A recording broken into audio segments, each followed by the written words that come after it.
Good morning, everyone.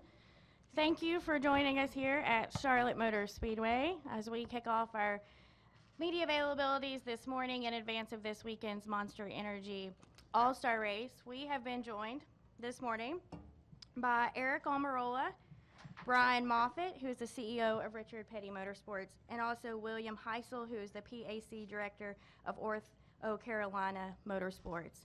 And Aric, I think I speak for everyone here in this room when I say that we are thankful you are feeling well enough to be here this morning.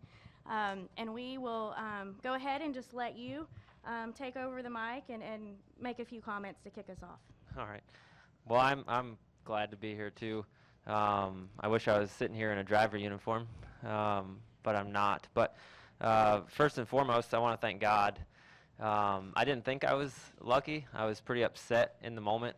And then after meeting with doctors in Kansas and Charlotte, I realized how fortunate I was. So I want to thank the good Lord for looking out for me. Thank all the docs and all of the staff at Kansas University Hospital. They treated me really well and did the best they could with the circumstances we had.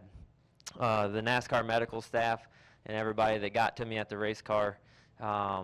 Thank you for taking care of me and getting me out of the race car and taking all the proper precautions to get me out safely and make sure that I didn't have any other injury to my spine. To my team and everybody at Richard Petty Motorsports and all the guys on my 43 team and everybody that works at the shop, thank you so much for your support, and I really appreciate it. All of our sponsors, Smithfield Foods, U.S. Air Force, Fresh from Florida, STP, and Ford Motor Company.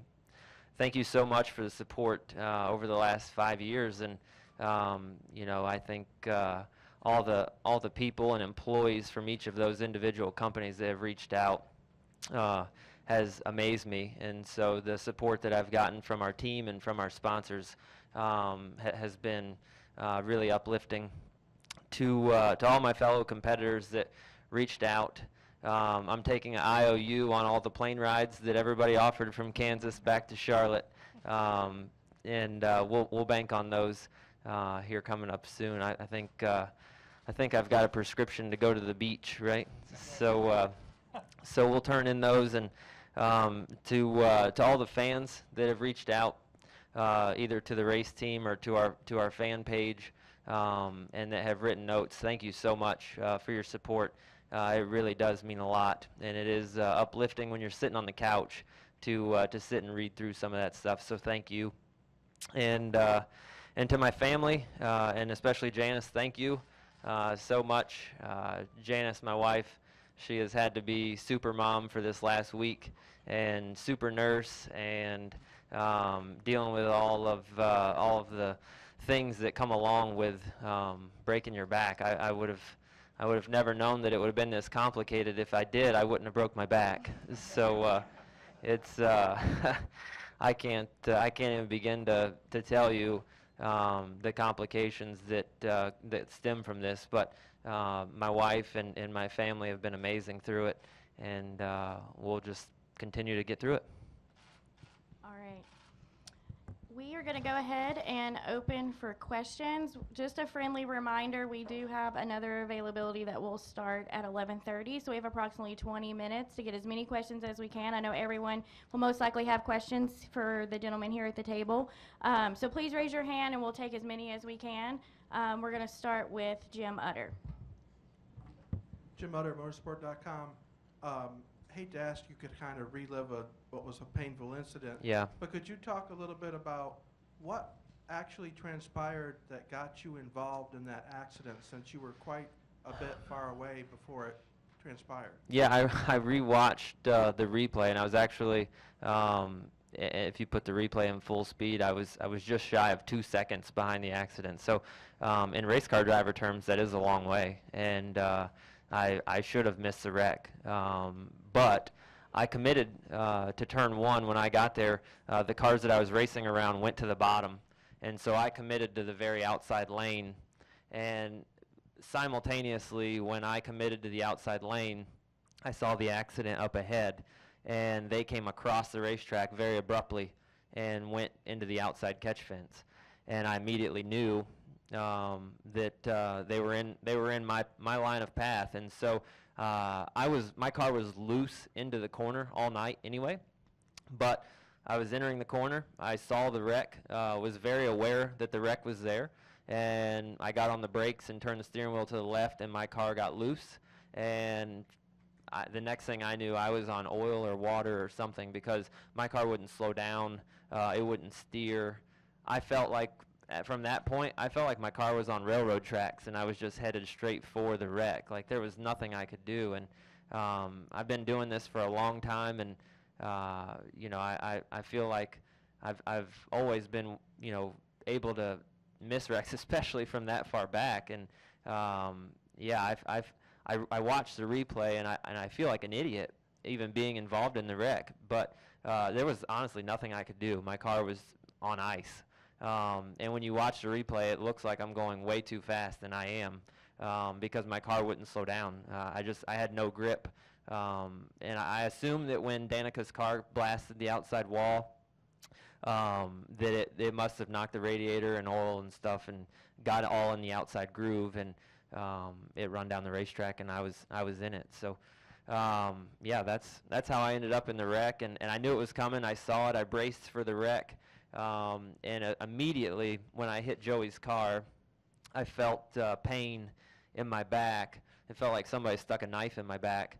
And then I realized that my car was airborne because I could see the asphalt. And when it came back down, it felt like somebody took that knife and just twisted it up in my back. So I don't know. I've met with NASCAR, and obviously I've met with a lot of doctors, and I don't know what exactly caused the fracture in my back. I don't know if it's the frontal impact or the vertical. Both were big impacts, but nonetheless, I was in the wreck, and I broke my back. So I am really thankful.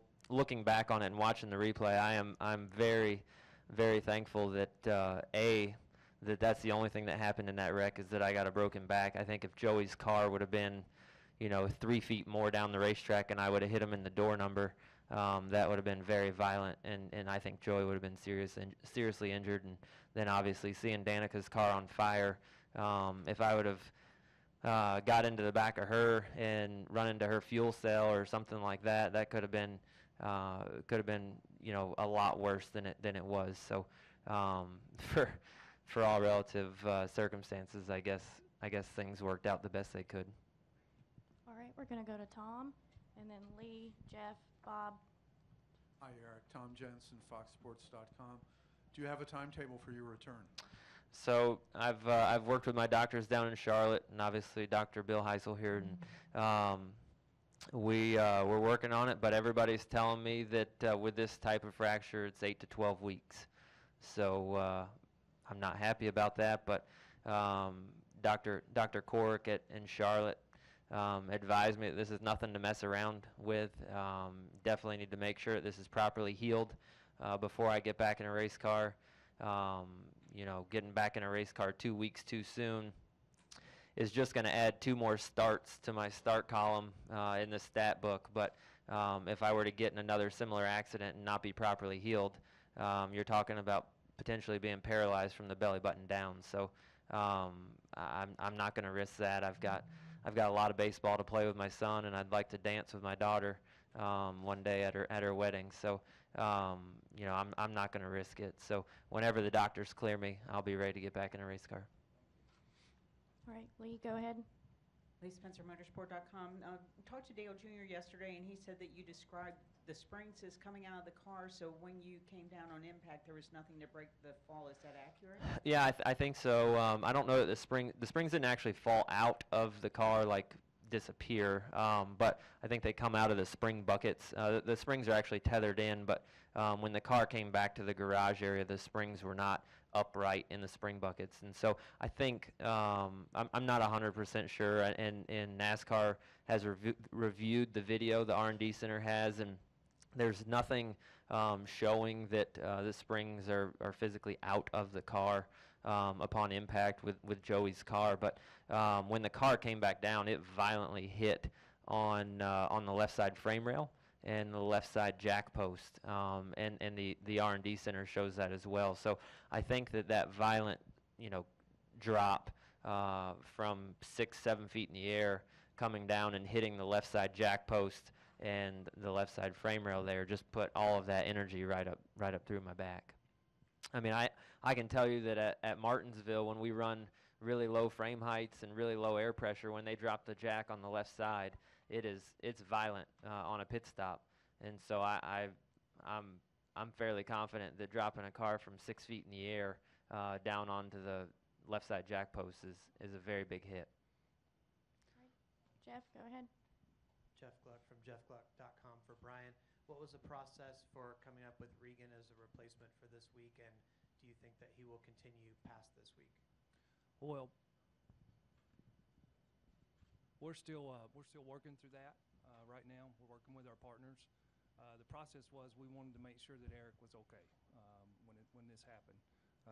Our worries were for him and what the future was going to be, and Janice and the kids. Guys, can we please get his mic turned on? Thank you.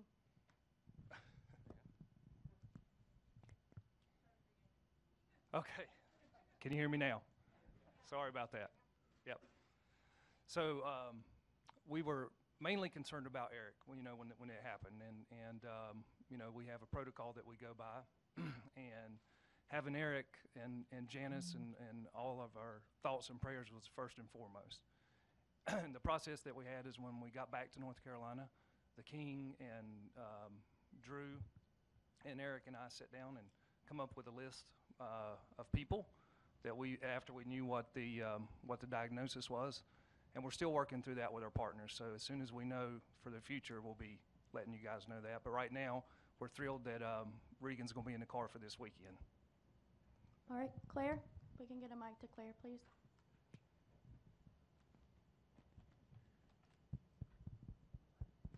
Claire B. Lang, Sirius XM NASCAR Radio. I have two questions. First, did you ever really, as a race car driver, think about something like this, or do you put it out of your mind? How do you deal with it? And then talk about getting extricated from the car and the job that they did, and how scared you might have been to worry about, how stable you were at that time. Yeah, so no, you don't think about it in the moment. You don't ever think about it when you're in the race car, but as a race car driver, you know the risks that are involved. I mean, I'm not naive. I've seen people get killed in race cars. I've seen people break their backs in race cars. I've seen people break their legs in race cars. So you know that. You take that danger and you compartmentalize it somewhere in the very, very far back of your brain, and you recognize the risk. But the enjoyment of driving a race car and the adrenaline rush and all of that has always outweighed the risk for me. It's what I love to do. From the time I was 8 years old, and I drove a go-kart. The very first go-kart I ever raced, I hit a hay bale at 40 miles an hour in a go-kart and slammed a wooden wall, and it hurt. And I cried, and my grandfather asked me if I wanted to load the go-kart up and go home, and I said no. And we stayed, and we raced the feature that night. And so from the time I was 8 years old, I've known that you can get hurt and that it's dangerous, but I love to race and I love to drive a race car, and so that's always trumped the fact that there's risk involved. And then as far as the extrication process, I thought that they did a great job. Obviously, they were very cautious and very careful. My dad is a firefighter, and so I've always grown up with somewhat of that mentality. I know from just being around my dad and understanding that he is a firefighter. I know that the spine is nothing to mess around with, and so if you have neck pain in an accident or back pain, it's extremely important to make sure that you keep the spine stable. And so I knew right away that I had a severe amount of back pain, like an unbelievable amount. And I'll touch on the fact that I've gotten a lot of questions about, everybody thought I was okay because I instantly dropped the window net. Well, I saw Danico's on fire, and when I got in the accident, I got this intense burning sensation in my back, coupled with the pain. And so I thought I was on fire. And so I was panicking a little bit, trying to get my window net down and get my steering wheel off to get out of the car. I got my window net down just based on pure adrenaline. I got my steering wheel off, and when I went to throw my steering wheel up on the dash and I extended my hands out in front of me, that pain intensified even more, and I knew I had a problem, and it kind of took my breath away. And I kind of looked around while I caught my breath and realized that I wasn't on fire. So I just sat there and waited because I knew I had a lot of back pain and I needed to get help getting out of the race car. And then as they got there and I explained what my conditions were and where the pain was coming from, they went through all of their proper protocol to get me out of the car safely without moving my spine and stabilizing my spine. All right, I believe we could get a mic to Bob, please. And then we'll go to the back. Bob, go ahead. Bob Hawkers, ESPN. Aric, when you say 8 to 12 weeks, it pretty much means you won't make the playoffs. Is that the way you view it? And does that take any of the maybe incentive to try to rush back that you won't? No, not really. I think the incentive to make sure that I can run around in my front yard with my kids is enough for me to not rush back. I'm going to listen to the doctors. You know, I'm young. I've got a lot of life ahead of me. I've got a 4-year-old and a 3-year-old at home. I'm not going to do anything stupid to rush myself back in a race car and risk not being able to feel anything from my belly button down for the rest of my life. So that's most important to me. You know, being out 8 to 12 weeks and not having a chance at the playoffs, obviously that stinks, especially coming off of Talladega. And when we left Talladega, we were only 1 point out of being in the chase. So I hate it for our race team, for all the guys at Richard Petty Motorsports that work so hard, especially over this off season. A lot of the change and things that we went through to get back on track and perform at a higher level again, and to have this happen and sort of derail all of the momentum that I felt like we and progress that we had made is tough. It's tough to swallow for sure, but it's it's fate or whatever, and there's nothing I can do about it. I can't go back. I can't change it. So we'll have to figure it out and move forward. And I'm not going to rush to get back in the car. Just because playoffs are on the line or anything like that. I'm going to make sure that I'm properly healed before I get back in the race car. All right, go ahead. Jacob Stillman, Performance Motorsports Network. I've got 2 questions. First for Aric. You've kind of touched on the perspective aspect of it, but from a safety standpoint, even though this has happened the way it has and you got to sit out of the race car, does this maybe give you a chance, kind of like what we've seen with Dale Jr., to be able to speak out and become more of an advocate for what can happen going forward as far as safety is concerned? Yeah, sure. And I've already had some of those discussions with NASCAR and the folks at the R&D Center. So I think that process has already started. And I think from just being out of the car, you have a chance to look at things in a different light. So I think that's one thing. And then obviously being able to have that firsthand feedback. We go every year in February to Daytona, and we sit through the NASCAR safety meetings. And I'll be the first to tell you that we take all of the proper safety precautions very seriously at Richard Petty Motorsports. And all of our seats and seat belts and everything inside the driver compartment is by their recommendation. So I want to put that out there first. But I'll follow that with, I sit in that meeting and you kind of just like, all right, come on, we heard the same thing last year, like, all right, let's go.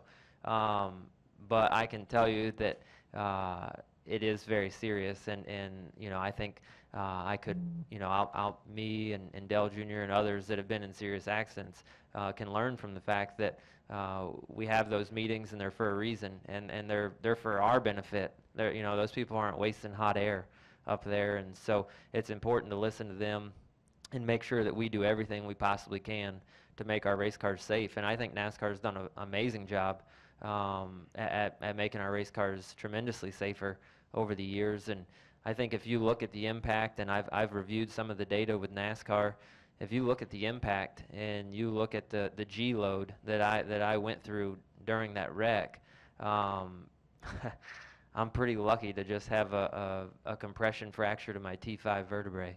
So I think everything that NASCAR is doing and will continue to do to make the cars safer is really great.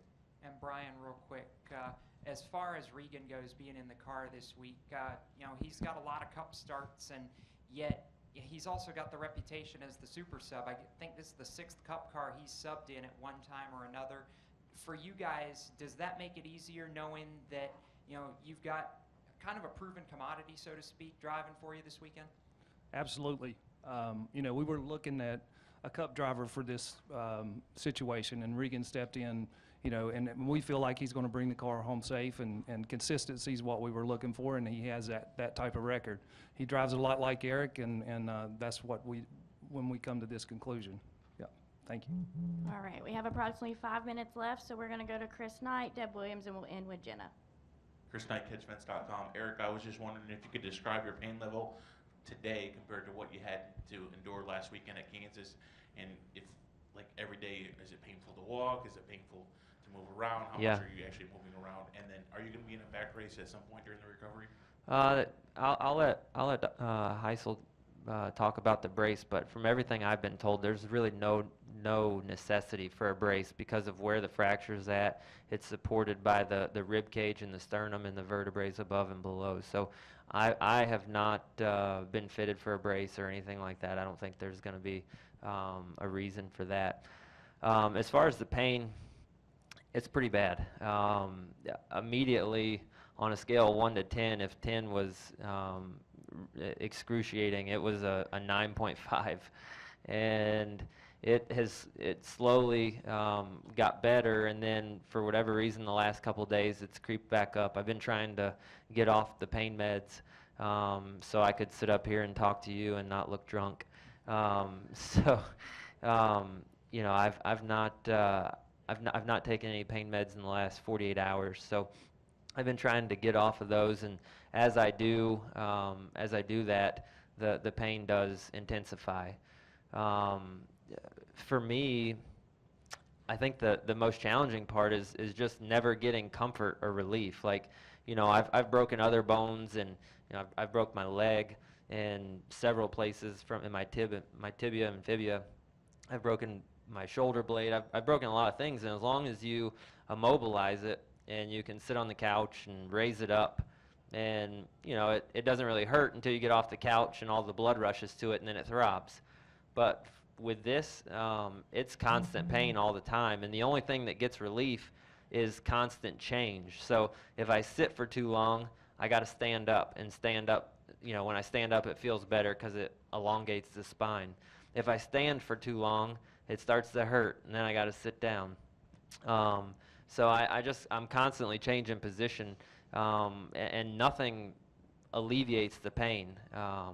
And then sleeping has been really challenging because laying on my back and putting pressure on my spine on my back hurts. Rolling over onto my side hurts. Either side, it hurts. Rolling over in the bed, I have to roll over like a mummy.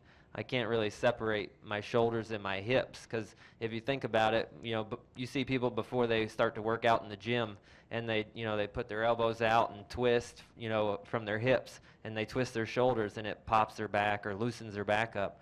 Well, with a broken back, I can tell you that separating the axis of my shoulders and my hips is really painful. So rolling over in the bed or getting up and just like to get out of the chair and walk away, everything is a very deliberate movement to try and avoid that sharp pain, but the dull ache is constantly there. All right, we'll go to Deb and then end with Jenna. Deb Williams, RacingToday.com. This is for Bill Heisel. How does Aric's injury compare to the compression fracture that Denny Hamlin had, and also Tony Stewart's injury, and also how will his healing progress prescription go and therapy that he might undergo in order to help it? This fracture is at a higher level than the injuries that Denny sustained or that Tony sustained.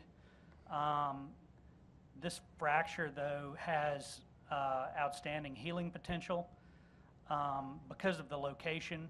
It's a very stable fracture from the standpoint that the ligaments that connect the bones are all intact, and they're all doing well based on the imaging studies that we've obtained so far. But we've got a lot of work to do. The bone is, for lack of a better term, crunched, and it's something that, first and foremost, we've got to get some of the edema or some of the blood out of the bone, and that is something that is a time phenomenon as much as anything. And then we have a lot of work to do from a physical therapy standpoint. The days that Aric's not available to move around because of the pain and because of the guarding are days that he's not using those muscles fully, and we're going to have to rehabilitate those. So there's definitively some physical therapy to come, but we want to deal with the acute pain phase first and foremost. Aric alluded to the brace, and this is a fracture that we don't need a brace in this case because his rib cage effectively works as a brace. The term that we use is, the rib cage works effectively as an external fixation device because it connects to the spine, it connects to the sternum. And so the location of it as well also facilitates the healing close to the heart, close to the lungs. I'm not doing any physical therapy just yet. I can tell you that right now, pal. We're giving you It some hurts. time on that. I've already asked for a prescription to go to the beach. We got that covered. All right, we're going to take our final question from Jenna. Hi, Aric. It's actually two questions. The first, could you address the highs and the lows of you went from Talladega to having all your kids in Victory Lane again, and then a week later, Daddy's hurt. Yeah, that's tough, and that's our sport at its finest, right? The emotional roller coaster that you go through as a NASCAR race car driver is unlike anything else. I think in every other professional sports, every weekend you either win or you lose, but in NASCAR, you have to identify what success is, not always by winning or losing, because there's so many more losers than winners, right? And so throughout the year, I feel like this year's been, a better year for us. We've seen progress. We've seen momentum, and everything was looking so good. And, everybody at the team's happy. The morale in the shop is good. Everybody just keeps digging harder, working harder, because when you see those results, it just drives more ambition. And so, to go through Talladega and have such a great weekend there, to win on Saturday and have Janice and the kids in Victory Lane with me, and then to have a great run on Sunday, and then, literally 7 days later, to be on a helicopter headed for the hospital. There's nothing that describes it better than this. That's our sport, right? We one day you're a hero, one day you're a zero, and although I don't classify myself as a zero just because I broke my back, but I think it does. It messes with your emotions, and that's where I'm fortunate that I have faith that keeps me level. My second question is, there was a lot of debate on social media about the image taken of you getting out of the car. I was wondering what your thoughts were about that. I'm pretty pissed off about it, to be honest with you. I'm glad you asked. I wasn't going to talk about it unless somebody asked, but I think that is extremely unprofessional of them. They have no medical expertise whatsoever. They had no idea what was wrong with me. They didn't know if I was bleeding to death. They didn't know if I was paralyzed. They didn't know anything. But they used it as an opportunity to go and snap some pictures of me. They were literally 3 feet away from the accident, hanging through the catch fence. with their shutters running wide open the entire time. So I'm pretty upset about that. I feel like it's wrong. I've got a wife and 2 kids that are sitting at home that have no real idea what's going on. They're trying to get in communication with the staff at the racetrack and our team, and so they're finding out more through looking at images online or on, during the race broadcast than our PR department or people at the racetrack getting back to them, and I just think that's wrong. I was obviously in a very vulnerable situation, and I'm disappointed, to say the least. I think if they got $500 for selling it for USA Today, I hope they enjoy that $500, because they had no idea when I got pulled out of the race car if they were going to see a pool of blood all over my uniform. They didn't know if my legs were going to be attached. They didn't know any of that, and they were just sitting there with their shutters flying wide open. So I just think it's extremely unprofessional. All right, gentlemen, we appreciate your time today. Thank you.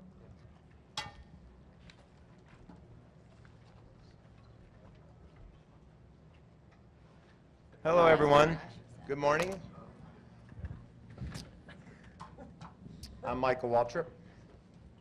I've been with NASCAR on Fox for 21 years, and today we are going to announce something that is unique and as fun as anything that I've ever heard of, and that is going to be something I think everybody's going to love and enjoy. First of all, I'd like to recognize Pam Miller, who is the producer of Fox NASCAR's Xfinity broadcasts and played a big role in today's announcement. She helped pull it together. Also, I would like to introduce Jacob Ullman, Senior Vice President of Talent Development for Fox Sports. Like I said, 21 years with Fox. Some of us develop slower than others, and Jacob, I really appreciate your patience. No problem. Means the world to me. Also, the folks from NASCAR and the track got to have a lot of fun last night, running around on the optional tires, getting to feel what that's all about. Can't wait till you boys get out there on them today. I think that you're going to feel a bit of a difference. I wasn't going near the speed that you'll go, but I was driving a car that didn't handle really well at 150. So hopefully, hopefully you'll be able to feel what I'm talking about. The announcement is that for the last 3 seasons, Fox Sports has rotated Monster Energy Cup Series drivers in the NASCAR Xfinity Series booth with Adam Alexander and I. Adam and I have had the best time ever bringing the guys in and listening to their insight about what's going on the track. They were literally on the track an hour before, and the race is getting ready to start. So not only do they have the intimate knowledge of what's going on right now, they've also raced in Xfinity cars before, so it's just a really neat fit for them to come in and share their insight. And today, we're going to take that a step further. Talked about the option tires that we're going to see here this weekend. We've got an option for the booth and for pit road and for the Hollywood Hotel. And that is for the June 10th NASCAR Xfinity Series race at Pocono, live on Fox at 1 p.m. The entire race is going to be called completely by active NASCAR Monster Energy Cup Series drivers. They're going to take over. Fox believes this is the first time in a national sports broadcasting history that a nationally televised sporting event has been called on air by a team comprised strictly of the athletes actively competing in the sport. Kevin Harvick will host the play-by-play, which will be awesome. Joey Logano and Clint Boyer will be alongside of him in the booth, playing off of Harvick. Our pit reporters will be Ryan Blaney, also Aric Jones, Ricky Stenhouse Jr., and in the Hollywood Hotel, Danica Patrick will be hosting, and Ricky Stenhouse Jr. will be in there as well. So, as you can tell, this is well thought out. There's a great group of personalities. Hey, Michael. What? Denny Hamlin was going to do it, Dan. I mean, Ricky can, but... It says right here on my piece of paper. I'm doing it all. I'm doing it all. Gonna I don't see need Danny 22 here. years. Danica Patrick and Ricky Stenhouse. That We're made sense. together. It made sense to me as well. I guess that's why I went with that. We'll go with Denny. How's that? Okay, and Denny is unfortunately unable to make it today, for whatever reason. The regular Fox broadcast crew from the Xfinity Series will be in Pocono with these guys in case they need any help or direction. Me, Adam, Larry, Shannon, Jamie Little, Chris Neville, and Matt Yoakum will be there, and they're going to be able to shadow us during the practice shows or any questions that they might have. So that's a fun morning if you ask me, and I'm really thankful that I'm a part of the Fox family, and I'm really thankful that they enable us to do so many fun things, and this is just an example of that. I have a couple of housekeeping notes, and that's not written here, but I just know MCs say that sometimes, so I wanted to. Aric Jones needs to leave right now because you have a rookie meeting, and we don't want you to miss another one, buddy. Yeah, I did that last week. Yeah. So, all right. Thank you, Aric. You want to say bye? See you guys. Thanks. At 11:32, I was supposed to ask Kevin a question. Kevin. Yes, Mike. You've done several NASCAR Xfinity Series races with us in the booth. What made you feel like it was time to take the next step? Well, I don't know that I'm actually ready to take the next step. So I think that let's just get that straight. I think you know, all of us could probably tell you that between yourself and Adam, it takes a lot of the work out of the equation, and I think that'll probably be the biggest thing for me is just preparing a little bit more than what I have in the past. But these guys, you know, I know Jacob and I have talked about this before, but Michael and Adam, you know, it's a pretty selfless act that they let us come up in the booth and be a part of the broadcast and kind of impede on their territory and job. But it's been, I think it, like Michael said, it's been a great thing for the fans to be able to be off the track, you know, an hour before and relate that really current opinion of what's going on with the racetrack and the cars and the tires and everything in our sport. So I think, you know, that for me has been a lot of fun, and I've enjoyed my time up there and glad these guys let us invade their space. So this will be a lot of fun. And I want to give Kevin, Joey, Clint, all the guys that come up a lot of credit because they open Adam and I's eyes to so many different things. They don't just wing it.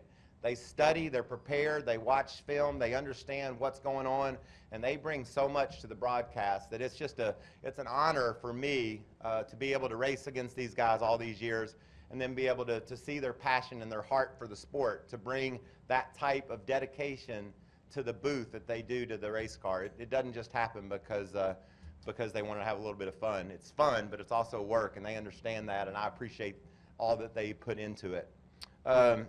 Jacob, maybe you can answer this. How did you put your arms around this massive undertaking of saying, I think that this will work? Because I know everybody I've talked to is very excited about what's going to happen in Pocono. Well, 3 years ago when we started having drivers up in the booth with you and Adam for the Xfinity races, I don't know that we knew how successful it would be. Literally everybody that's done it has been unbelievable. So I would say about 9 months ago, all of our bosses, Aric Shanks, had the idea, hey, why don't we just take it the next step and just try it with doing all drivers? And at that point, you know, Kevin has done the most appearances for us in the booth, and I think we kind of thought he'd be the right person to kind of anchor us up there. He handpicked Joey and Clint to be with him. I just thought those were the right guys.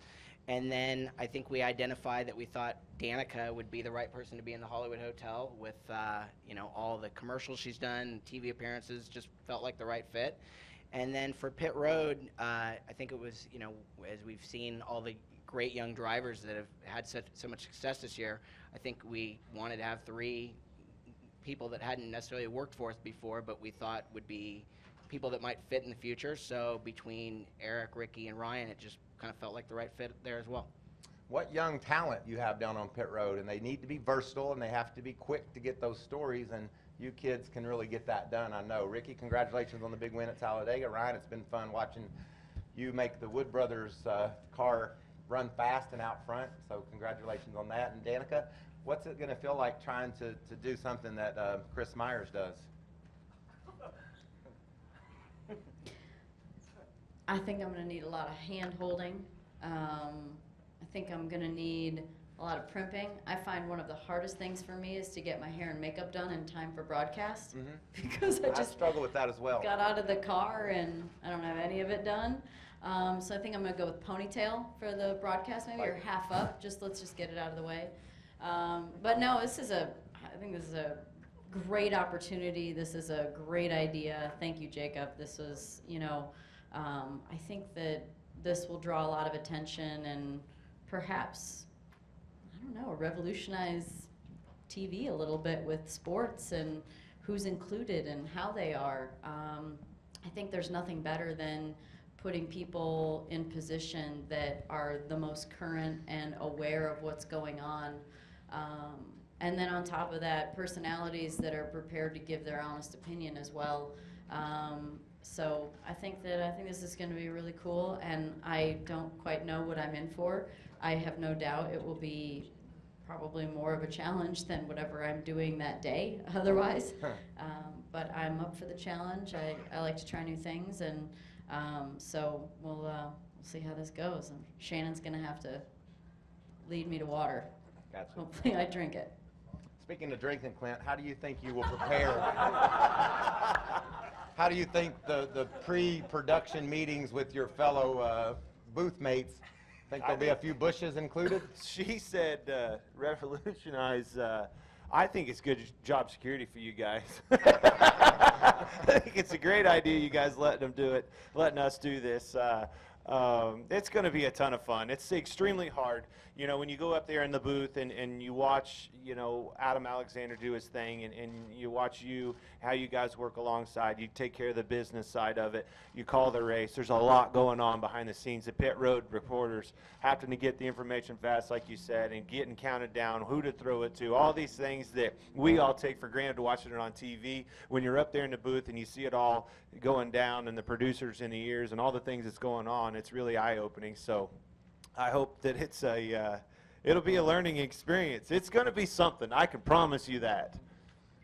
I agree. Joey, are you ready? You think this is going to be more fun than when you do it with me and Adam? I don't know if it'd be more fun, but it'll definitely be very entertaining for us and for everybody, to say at least. I'm glad Kevin's kind of leading this thing for us so we can play off of him. It makes our life a little bit easier. But I think it's going to be really great. Obviously, this is a very special moment in TV. And like Clint said, it's going to be very challenging. I know I have a hard time just when you have the earbud in there and Pam's trying to tell us where to go next, and you're trying to say something and listen at the same time to something else, and a lot of times you lose track. So we're not professionals at this. You guys are the professionals and do a great job every week. But it's going to be fun. I think it's going to definitely draw a lot of attention to the race in Pocono, and obviously, this never happening before in our sport. Is a special thing. So I'm honored to be a part of it. I'm honored to be selected to be up in the booth and get to call the race with a couple great drivers and amazing pit road reporters and Hollywood Hotel. It's going to be a lot of fun. There may be a little bit of chaos, so cut us a little bit of slack, but it'll definitely be a lot of fun for us. So thank you.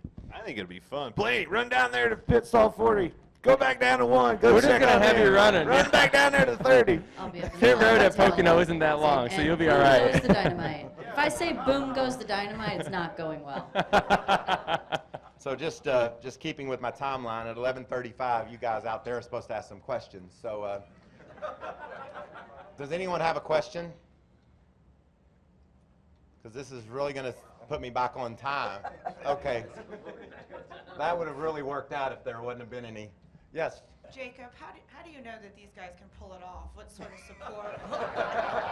What sort of support is Fox Sports going to be providing behind the scenes to ensure that this isn't a disaster? It won't be a disaster, but all the people, all our announcers and that will be there, and their regular that are there on a normal race will be there to support them, to shadow them. So yeah, so Adam, Alexander, and Michael will be in the booth with these three, and kind of shadowing them if they have questions during commercials, lead them in certain directions. All the pit road reporters will be shadowing. Jamie Little will be with Ricky and across the board, and then Shannon Spake, her role actually will be very critical of the whole thing. She'll be also in the Hollywood Hotel, but kind of off to the side, and will take us out a break from time to time, explain to viewers what's happening, and also kind of handle a lot of our sponsored elements, just to kind of get through that traffic, and also be with Danica. And then Larry McReynolds will be there for the crew chief perspective, and will pass on notes to Danica and to Denny in the hotel. So they won't be flying blind. If there's a situation where an emergency happens or something unexpected happens, we can always lean on the pit reporters to handle an interview in a situation like that. We're not going to put anybody in a situation that won't be uncomfortable. Yes, Jamie. Just thought about that. We got to do an interview after somebody wrecks. If it's something serious, you lean on Jamie in that situation. So what exactly happened there? Didn't look like the best move to me. What were you thinking? That's going to be awesome. This is going to be fun. Actually will be. And that was going to be my question is, what's your biggest concern, pit reporters? For me, I would say just trying to take all the notes. I know you have like spotters that kind of help listen and what changes other cars and teams are making, and trying to call that out for 5 or 6 different cars. Normally we're only worried about our car and what adjustments we're doing, but taking 4 Goodyear tires, 2 cans of Sunoco fuel, and I gotta practice on this. So You got the wording right. 2 cans most of the time at Pocono. So yeah, it'll be fun. I think that's just making sure the words that I'm thinking come out correctly. I struggle with that as well. Yes, Bob. Bob Hockers, ESPN. Was Pocono chosen for a reason? I'm thinking maybe because it's a big track and maybe easier to kind of see everything, and things maybe don't happen, I would say, as quickly or as crazily as I think that was an element. I think the timing of it was towards the back of our season. And then also the race is airing on Fox, not on cable, on FS1. So we're able to deliver it to a larger audience because we think it'll be really fun and attract some eyeballs. I think Pocono's a good track. I think it's going to be fun to call the restarts when you're 4 and 5 wide and all that stuff. I mean, that's going to be a blast. That's way exciting. Well, and I think from I don't know what tracks you guys have done, but from my experience, the bigger tracks are they give you a little bit more of a breather in between what's going on. You get to Phoenix and Bristol and those types of places, the pace of what's going on is a lot greater than what it would be at Pocono, especially now that we have the stages and there's so many more things going on during the races. You have more, in my experience, you have more information to talk about this year with the stages and what's going on, especially in Xfinity races, because of the fact that the stages are so short. Stuff is happening fast, and you have more to talk about than you can actually talk about, so that's a good thing. Yeah, for sure. I think the strategy of Pocono is going to be one of the craziest races maybe of all year. Being able to pit there without going down a lap usually, and knowing that there's a caution coming around the corner with these Xfinity races could be very entertaining for us. So for all of us to be up on our game, being able to listen and watch the race, and like I said, here's where Larry Mack is going to help us a lot probably, and trying to help us understand what the strategy is going to be. And Pam. Pam Panton hiding in the corner the whole time. She's a big help to us when we start the week of what's going on with the races. You wind up with emails and notes and different things that happen during the week, and so I enjoy going to the production meeting. And to me, that's the most one of the things that has kept me, I feel like I've been more involved and in touch with what's going on in the sport since I've started doing the TV and radio stuff, just for the fact that you have to look at all those notes. You have to know names and numbers and cars and changes and things that are going on. So a lot of times it seems like we probably know what's going on, but that's one of the big reasons that we know what's going on, because of the information and things that we get. And I think that's why we're going to be so fortunate as viewers and fans of the sport, is these guys will be talking with their crews all week long about how they're going to attack stage racing in the Cup race. You know, how this is going to work at Pocono, such a unique track. They'll have that information in their brain. Nothing will get past them. They will know every move these guys will make and be able to articulate that to the viewer. Kenny Bruce with NASCAR.com. For Jacob, I know you mentioned this is toward the tail end of your all's portion of the schedule, but when this works, can we see something like this going forward? I don't think we're going to do it anymore.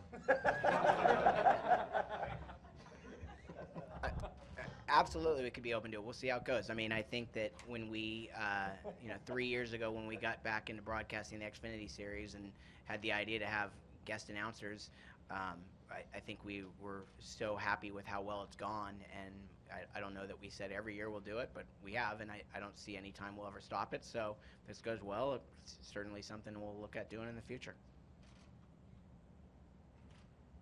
Chris Knight, CatchFans.com. Jacob, I was just wondering if the guys are going to, Danica may run through like a trial simulation before they actually get on the air, maybe during practice or even qualifying that weekend at Pocono. No, but I think she'll be, and I'll let her answer, but I know that she and Shannon Spake have communicated and talked, and we'll give her lots of advice. For the guys in the booth, they're obviously already doing races. Clint's going to do, he'll be doing the Xfinity race here next week. Joey's doing Dover, and Kevin's done a bunch during the season. So I think the booth will be the most well-conditioned, and I think that our group in the Hollywood Hotel will work directly with Danica and get her as comfortable as possible. And I think that's part of the fun of it too. I think, and that's the fun thing about Fox is, when you screw up, poking fun at yourself or each other, and I think that's definitely going to be an element of the broadcast that comes into play where we laugh and make fun of ourselves and each other, just for the fact that we know we're going to screw up, they know we're going to screw up, and I think from a booth standpoint, it's probably, the three of us have talked, it's not going to be the traditional booth where, it's me leading the show. It's going to be all three of us taking charge and doing saying what we see and doing what we think is right during that particular time. So it's part of the fun is going to be the screw ups and things that happen. Yeah, if it feels exactly the same as a normal race, then we've done something wrong. It's supposed to be fun. It's supposed to be probably more of a conversation and looser. And one thing I'll point out too, real quickly, is these guys calling the kids that are coming up in the Xfinity. It means the world to them. When we walk through the garage, Adam and I doing research, or Kevin's over there talking to guys, it means the world to the young kids coming up that these guys care enough about what they're doing to be a part of the broadcast. So there's so many positives that come from these Cup stars participating in our broadcasts that some people don't even see, but the competitors definitely do. Mike Embry, USA Today. Kevin, you guys know that occasionally it rains at Pocono. Can you guys can y'all fill 4 or 5 hours of rain coverage? Well, I've actually done that twice now but I've had a lot of help in the booth. So it's like Jacob said. I mean, there's not going to be a moment where we need to have something happen that we can't pull from the experienced people that are there to help us and do it on a weekly basis. So. Do they get their job back if it's Monday? Yeah.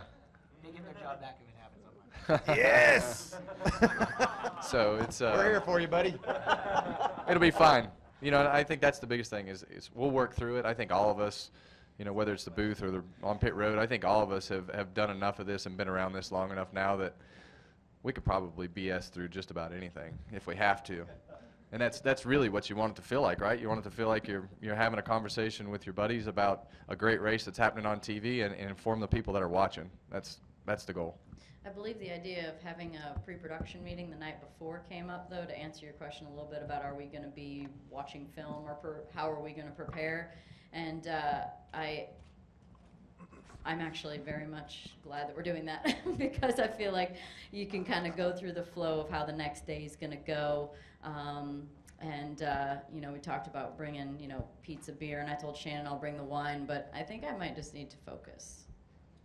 I might not bring pizza either. I'll bring us a salad. But the pre-production meeting will be good to go through the flow. Jacob Zillman, Performance Motorsports Network. I guess I'll give this one to Kevin because you're the senior member here. You're saying I'm the oldest. No, you've just done the most broadcasts I out of got this you. crew. What does this say, though, about the sport to have all, not just all of you guys, but even the drivers we've already seen, you know, not be afraid to go ahead, jump up in the booth and offer the kind of analysis that you guys do? What does it say about NASCAR versus some of the other sports that maybe don't have this kind of driver participation? Well, you know, we always talk about our sport being the most fan-friendly and interactive sport that there is. And, you know, I think this is just another element that shows, you know, how important I think it is as drivers, and especially the group of drivers that participates, as to how important it is to relay the message that we need to have relayed. And you know, it helps us to see it from another perspective. And I know it has for me, because sometimes you sit in the production meetings or you sit in a booth and you see something happen and you're like, wow, I would have never have approached it or thought about it that way from a competitive standpoint. So it gives you a broader perspective of what's going on and how things are handled and why things are handled a certain way sometimes. And, you know, for me, that has been fun to try to put all those pieces together to be a part of it. So, you know, I think we all know how important it is to be in front of our fans and speak to our fans, and you know, this is great exposure for all of us as well. You know, and every time we sit in that booth, it's great exposure for us. It teaches us things, and it's like Michael said before. You know, if this is something a path that you want to go down in the future, you better learn all those young guys' names, because eventually they're going to be the ones that you need to talk about. So it's fun to learn about them when they're 15, 16, 17, 18 years old and racing in these series. Is that it? I saw Billy Malton here. Say a prayer for us, buddy. Thank you. Appreciate you, and thanks everybody for attending. And I'm going to wrap it up 11 minutes late. Well Thank done. you. All right, we're going to continue with our media availabilities. We've now been joined by Martin Truex Jr., driver of the number 78 5-Hour Energy Extra Strength Toyota. And Martin, a busy week for you. A win in Kansas, the catwalk for the cause on Wednesday, and then coming in this weekend to the All-Star race. So just talk a little bit about your week, finally getting that win in Kansas, and then kind of your outlook for the All-Star race this weekend. Yeah, it was definitely a great week. Come off a big win in Kansas that we've been kind of chasing for quite a few years, and then Wednesday night we had an amazing charity event for our foundation. It went really well. It was a great night, raised a lot of money, and everybody had a great time. So all in all, it's been a fun week. Look forward to continuing that success and hopefully having some more exciting moments here in the All-Star race this weekend. All right, let's go ahead and open for questions. We'll start with Lee, go to Hembry, Bob, and Lewis. Sorry, Lewis. Do it. Lee Spencer, Motorsport.com. How good is it to be Martin Truex Jr. right now? Well, it's always been okay, but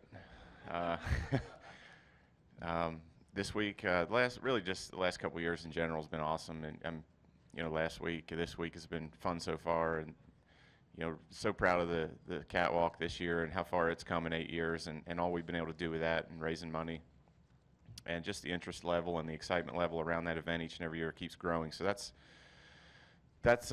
super important. It's such a big part of what we do, but the racing side of it's been incredible. Just kind of have to pinch myself every once in a while just because the things are going so well, and I'm such a lucky person right now and in such a great situation. So I'm not taking that for granted. I'm enjoying every moment, having fun with the team, and just trying to keep the momentum going, keep working hard, and you know, see what's around the next corner. All right, go ahead. Mike Hembry, USA Today. The 600 last year was pretty much you and a bunch of other people driving tricycles or something around the track for a long time. Any reason to believe you shouldn't be the big favorite next week after the dominance last year? I don't know. I mean, there's so much has changed since then. You know, the downforce package we have. The tires are different. Charlotte typically changes quite a bit, day to day, let alone year to year. So it's definitely still going to be a challenge. This place is tough, and I think with our success on the mile and a halves, even this year, I think we certainly should be one of the guys to beat. I think we feel good coming in about what we're doing and the car we're bringing and all those things. So I think we'll be one of the guys to beat, but so many things you have to do right to win these races. There's no guarantees, and we're certainly putting the pressure on ourselves to make sure we get it all done, and hopefully we'll be able to put ourselves in that position, but there's no guarantees, that's for sure. All right. I believe, Bob, did you have a question? Okay, go ahead. Bob Hockers, ESPN. Are drivers concerned about, with it's about 3 back injuries that we've seen recently, last few years? The cars are stuck to the ground. You're riding on the back springs. Is there any sort of concern, and is there anything that can be done? Well, I don't know that the setups of the car or the springs really are what's playing into that. I think that, I'm sure there's things in the seats and the way the seat belts are in and all those things. Everything's so stiff and it's so rigid now. Not only the setups of the cars, but the seats, the way they're mounted, the foam in them, everything is, the shell of carbon fiber itself. So I think a lot has changed over the years. I'm sure there's things that NASCAR's looking at. I know they took the 43 and they're looking at those things. So I think in certain situations, you look at the G's that, the vertical G's that Aric's car's seen, and it's no wonder that his back was hurt. I don't think it would matter what kind of setup the car had in it. That was going to be the case. So, racing's dangerous. It always has been. It always will be. It's just, trying to eliminate as much of that as you can. And I don't know that, what happened to Aric, what happened to Denny a few years ago is something that you can get out of the race cars, but I'm sure they're looking into it. All right, Lewis, go ahead. Louis Frank of Reuters. When NASCAR announced 4 stage points for this race, I thought of last year, and you've answered it's not a lock, but consider leading 392 laps. You might have, if they had the rules last year, you might have been able to retire until the chase. 4 stage wins would be great, or 3 stage wins and a race win would be incredible. So yeah, last year certainly would have been nice to have those stage points in the playoffs when our engine blew up at Talladega. So yeah, we really haven't forgotten about last year and how it all went down and how important the stage points are. It's going to be big. So we're going after all of them we can get, and hopefully we'll get a bunch this weekend or next weekend. All right, Jenna. Jennifer, AP Martin, what do you think about the optional tire for this weekend, and have you guys figured out yet when you'll use it? Well, it's only available, I thought, for the last 10 lap segment. So pay attention, Jenna. Yeah, so there's an option to put them on in the last segment. If you put them on, you start in the back. Guys that don't put them on start in the front. So I guess it depends on who does and who doesn't use them. But we all get a set today in practice to see what they'll do. I think that's really what's going to make up your mind. You're going to say, oh, wow, they're so much faster that we're going to have to do this. Or, they only run 3 laps fast and then they're slower. So it's going to be based around, I think, the driver feel, how your car accepts them, and what kind of changes might go along with that. Because you're not going to change your car setup for the first 60 laps, based on just trying to make those soft tires work in 10 laps and kind of sacrifice, the rest of your night. So I don't know, really, honestly, to answer your question. I don't know. We're going to find out today and see what happens, and then I'm sure Saturday night everything will be even different.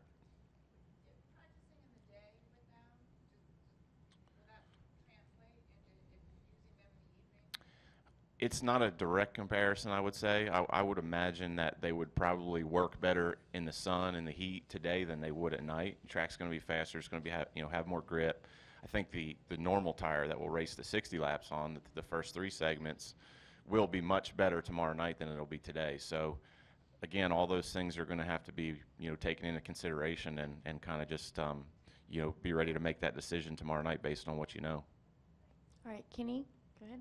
Kenny Bruce with NASCAR.com. Martin, before you started your Cup career, what was your perception of the All-Star race, and what's it like to be a part of that now? Perception was that it was just a Saturday night shootout for $1 million, or for a ton of money. and guys that always seemed were willing to just do whatever it took to win. Nobody was worried about finishing second. I still think it has that feel. You know, I finished second here a handful of years ago, and I'm pretty sure everyone forgets that, and I, for the most part, forget all about it until we get here. So it has that feel of it's just, you know, it's all about winning. It's a race for the fans. It's a race for, you know, just to put on a show, kind of a throwback short track race, so to speak, with the stages or the segments, and just putting it all out there for the win. Is there any pressure? None. No pressure at all. It's just fun. It's a fun weekend, you know. Anytime you take points off the table, it becomes a lot less stressful and a lot more fun. But at the same time, we all want to win it. So it's gonna be a fun weekend. All right, go ahead. Jacob Seelman, Performance Motorsports Network. Martin, when you look back on last year in the 600 and the performance that you guys put on, I know as drivers you always try to replicate nights like that, but when you reflect on it, is that one of those moments that you kind of put in the category of once in a career, once in a lifetime type of a race where just absolutely everything falls your way? Yeah, absolutely. And I think, you know, it's amazing to look at the numbers and see actually what we did there. And honestly, it's more than that. It's more of a once in the history of a sport. I mean, it's incredible just to look at the numbers.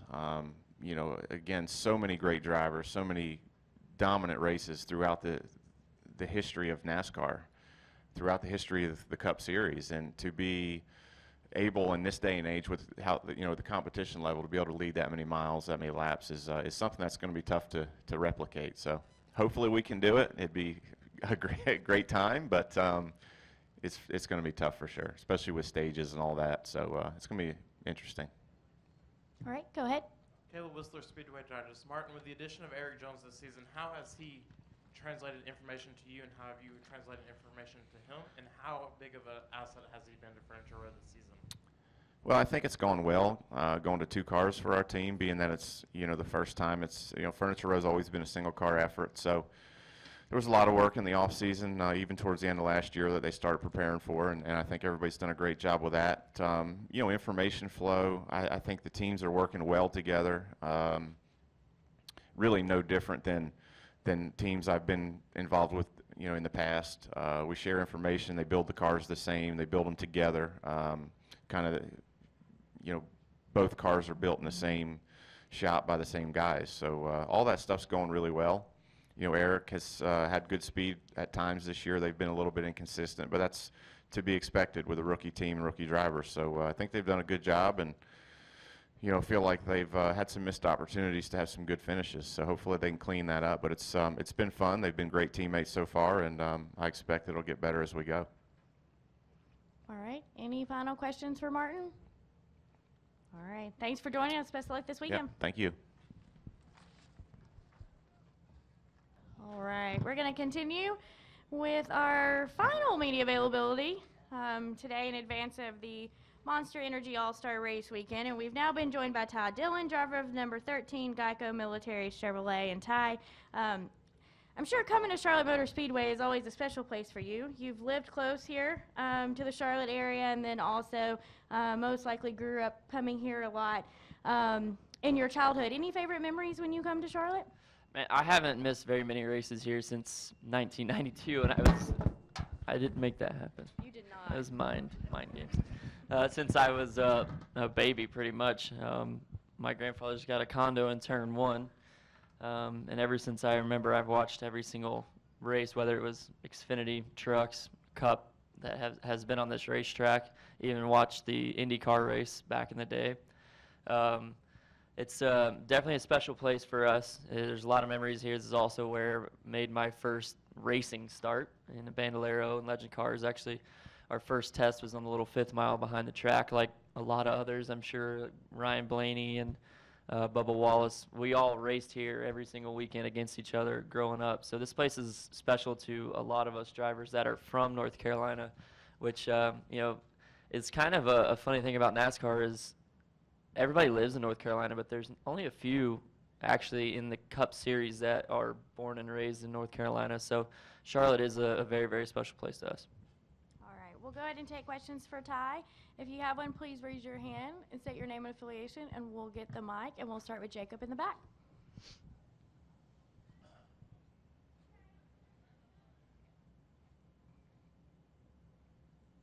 Jacob Seelman, Performance Motorsports Network. Ty, you kind of alluded to it, getting your start here in the Legends cars and Bandoleros.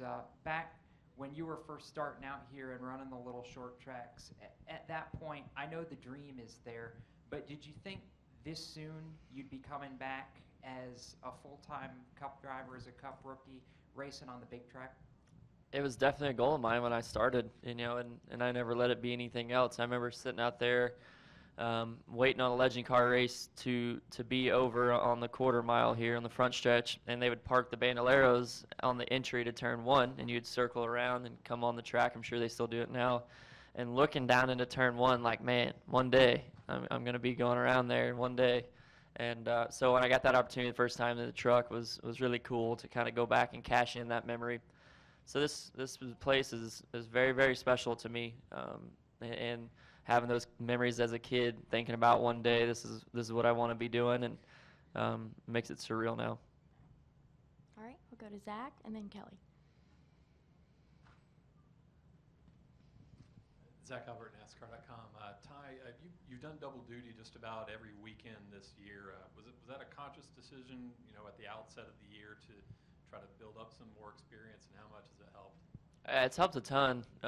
It was something I've wanted to do, even before I even had a contract to race in the Monster Energy Cup Series. I knew I wanted to be a guy like Kevin Harvick and Kyle Busch that ran both series, and was able to win races in both, and still working on getting back into victory lane. We've been pretty competitive. We've been changing up a lot of things in our Xfinity program to try to get back on pace. We've been off the last couple years as a whole, so hopefully we can get back to that. It's definitely helped having the Cup experience and coming back to the Xfinity program to help build that program.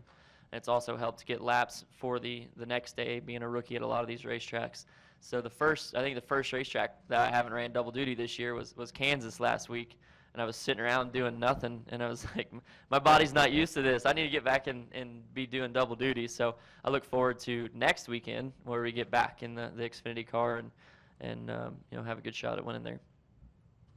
All right, we have Kelly, Lee, Kenny, Chris. Go ahead.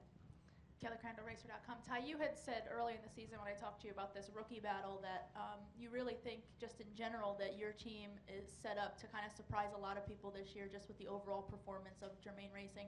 Do you think so far, it's early, it's only May, but do you think that you're going in the right direction to make that happen? I think so. First of all, I want to say thank you. You're the one every time you tweet the rookie standings, you're the one I look for. So it's you're the one keeping me in the know of where we're at in the rookie point. So I appreciate that. It's kind of a difficult thing to follow. I think so. You just look at our year. We have improved every time we've hit the racetrack. And I know at the beginning of this year, when I talked to a lot of you guys at media day, I told you that that's our main goal is every time we hit the racetrack to get a little bit better.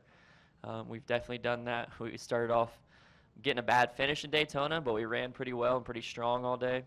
But ever since then, we've gotten better. We look at our race at Richmond. We cashed in some segment points, ran inside the top 10. Probably a racetrack that nobody expected us to be inside the top 10, racing the guys that we were racing. Got caught up on pit road in a crash. And then we come back next week. We weren't a very fast race car, but we did the things that we needed to do to get a top 15. And we've had solid finishes. We're sitting second in the rookie points and sitting in a good place to get the job done at the end of the year. We're there. I think people are, like I said at the beginning of the year, are going to underestimate us a little bit, but we're competing and beating a lot of these teams that have a lot more resources right at their fingertips. We have a great relationship with RCR and our technical alliance, but Booty and all the guys at Germain Racing are working their tails off to put me in a position to go out and compete for this Rookie of the Year championship. All right, Lee, go ahead. Lee Spencer, Motorsport.com. Since you've always been under your family's banner, what's it been like acclimating to an independent? Yeah, it's been different, but my owner and Bob Germain and the whole race team, it's been like a family. I feel like I really haven't left that family feeling of RCR and just halfway through, not even halfway through the first season with these guys, I feel so comfortable. The guys are great. they're all motivated, they're all happy. We're having a great time racing, and that's what it's about for all of us. If you're not having fun going to the racetrack, you're not going to run well, and we're all having fun, and we're running pretty well right now. So it's been a great transition going to a different team, which is hard for me. The only thing I've known my whole life is RCR. So I still get to do that on occasions on Saturday and be a part of it. And we also have our meetings every week with RCR every Monday. Our technical partners and everybody calls in. Still very involved in everything going on at RCR, but it is different. And you know, sometimes it's better to be a little bit separated and to be able to look outside in to you know, the race team that I've known my whole family or my whole life. And how do you expect to balance being a new father and a rookie in the Cup Series? Yeah, luckily our due date isn't until November 29th.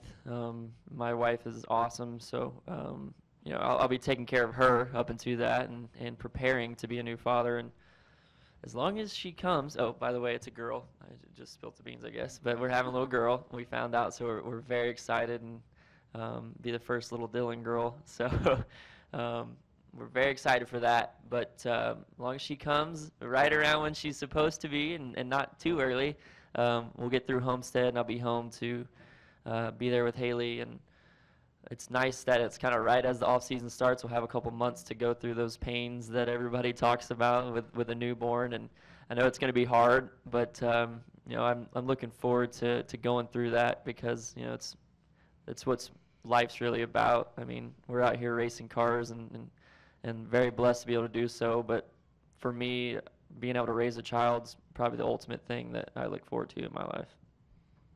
All right, Kenny, go ahead. Kenny Bruce with NASCAR.com.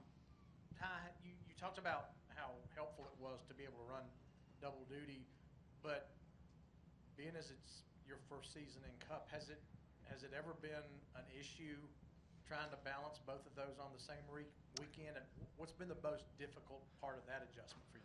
I think the most difficult part is my schedule. It's been really, really tough because I'm so obligated to the Cup Series, obviously, but to keep the Xfinity program growing and have those opportunities, you're still obligated to all your sponsors over there. And then as a rookie and as a young guy in this sport, you've got to put yourself in so many situations to keep your name in the media and keep your name booming as a young and up-and-coming driver. So balancing all that on top of racing 2 races a weekend, being in the car 7-8 hours, you know, before you even get to the racing, is tough. But it's something that I'm learning and getting better at, and it's something you got to adapt your body to, your way of life to, for sure. You got to give yourself some time to recover. It's definitely the hardest thing I've had to do yet, but also the most beneficial thing for my career so far.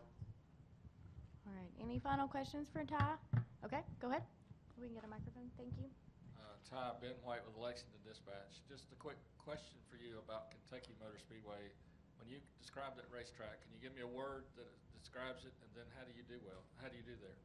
Heartbroken. I don't know how. I've led so many laps there, and haven't gotten to victory lane in the Xfinity Series, and led so many laps down to 5 to go, or green, white, checkered. We've been extremely fast there. RCR is always a team that we bring fast race cars to Kentucky for whatever reason. We're always good there. It's always been a place we've been successful.